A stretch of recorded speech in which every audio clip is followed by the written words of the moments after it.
Last time we talked about the history of our democracy from 1776 to 1965.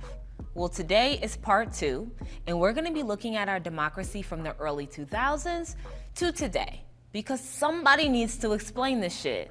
I gotta be honest, 2022 is not looking too different, to keep it a buck, and we need this history lesson.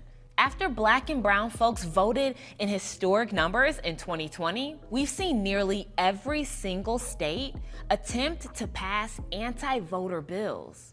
Like, yo, we are tired of not getting what we need for our communities, and then state legislatures changing the rules to slow us down. But, to quote somebody smart, democracy is not a spectator sport. So let's get into it.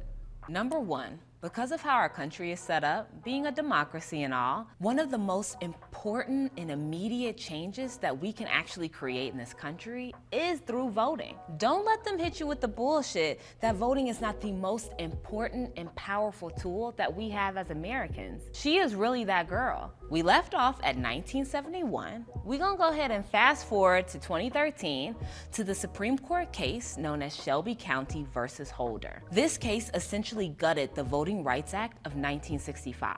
One of the major provisions that was struck down was the formula that decided which states had to meet pre-clearance. Pre-clearance mandated that states and counties that had a history of racial discrimination needed federal review by the Justice Department and courts. This essentially means they needed a permission slip to make any changes to new voting laws. The federal government could prevent states from doing wild shit to people of color that impacted us more than white people. And essentially when that happens, that means something is unfair. With this law being gutted, states started passing new suppressive voting laws, making it harder for eligible Black and brown Americans to actually cast their ballot. Yes, Georgia, Louisiana, Mississippi, Arizona, Texas, South Carolina, Alabama, Virginia, and even Alaska, I'm talking about you. And now, we are seeing more restrictions on ballot drop boxes,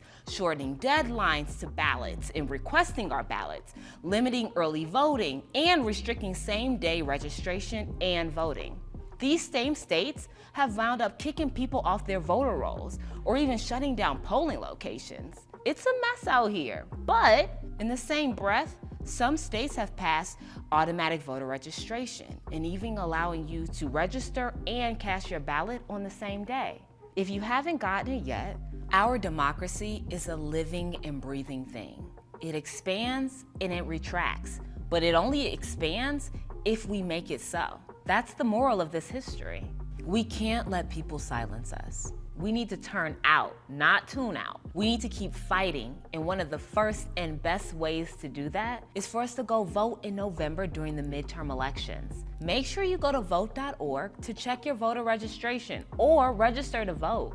Our democracy needs some love and attention. Our job is to make a more perfect union, not a perfect one. Each generation of Americans inherits, creates, and attempts to solve the unique struggles of their time. Generations before us have overcome barriers to freedom and equality, and we can too. There is no endpoint to democracy. There is only our commitment to uplifting our people.